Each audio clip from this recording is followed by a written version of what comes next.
Ito, taga rito, isang taga maliit na baryo sa Mandaluyong, ang tawag nila Vergara. Yun lang ako. Dito ako pinanganak, dito na ako nagkatahig, dito na ako nagkapamilya. Yun ang neighborhood ko. Ito yung kinalaki ko, ito yung lugar. Wala naman. Kung sino ako nung pinanganak ako, hanggang mag-edad ako ng ganito na, halos magsi-50 na ako. Yun pa rin naman ako. Ganun kasi sa amin, lumaki kami sa kalye. Yun ang isang bagay na maipagmamalaki ko. Alam mo yun, yung lumaki ka sa kanto, natuto kang makisalamuha sa mga tao na, dapat hindi natin sila tinatawag na mga ordinaryong mga Pilipino. Naiinis ako pag narinig ko yung mga ordinaryong Pilipino. Walang such thing as an ordinary na Pilipino. Lahat tayo ginawa ng Diyos ng pantay-pantay. Walang nakalalamang malaking bagay na dito ako pinanganak, dito ako nagkamuang, dito ko na rin hinubog yung pamilya ko. Iba yung naka-touch base ka, nasa reality ka. May choice kang pumunta sa isang exclusive na lugar, mamahay sa lugar na maganda, di ba?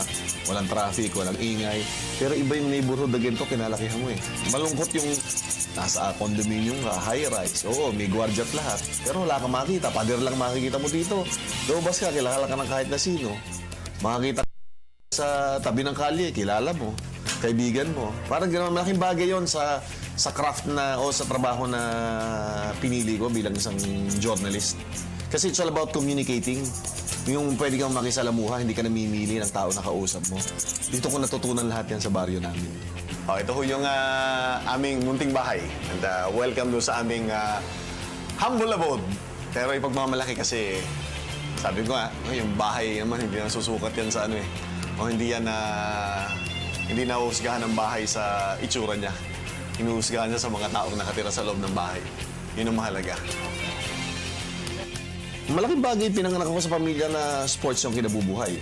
Tatay ko nasa sports. Nanay ko mahilig din sa sports. Yung lolo ko dati nung nandito, naglalaro ng isa sa mga legends ng softball ng Mandaluyong bago dumating yung mga Hapon. Tapos nagturo siya ng hindi alam ng marami sa barong-barong ng lolo ko pala dati, yung mga unang boksingero nitong Mandaluyong, dito pala tinuruan. So, malalim yung pinag-uugatan ng sports sa dugo ko. PTV4, ang laki ng utang na loob ko dito. Kung hindi dahil sa PTV4 na naging NBN, yung National Network, o Channel 4 doon, hindi mo ako magkakarir eh. Pero yung pinakamasarap sa Channel 4, wala akong lugar na mapupuntahan at wala kayong lugar na ibang mapupuntahan din. Nakahayaan ka lang mag-develop ng personality mo.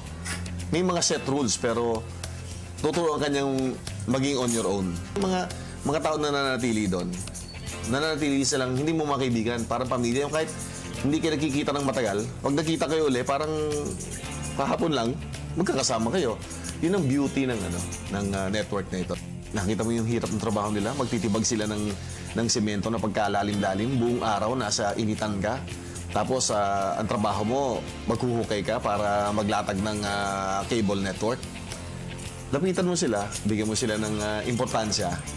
Ang laking bagay na nun. Again, dito ko natutunan to sa pamilya ko at saka sa neighborhood na ito.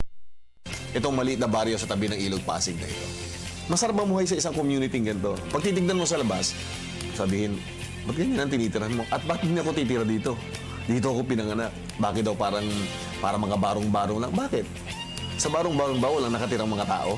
Sa mga pinagtagpi-tagpi na lugar na mga kinakalawang ng yero, mga kahoy na sinauna pa, pag nandyan sila, hindi na ba sila tao? Ang mahalaga hindi naman yung bahay, ang mahalaga yung mga nakatira sa loob. Marami kasi sa atin nakakatikim ng konting success. Nakakalimutan kung saan sila nagmula. Ako po si Chino Trinidad, isang Pilipino, isang tunay na Pilipino, isang tunay na tao.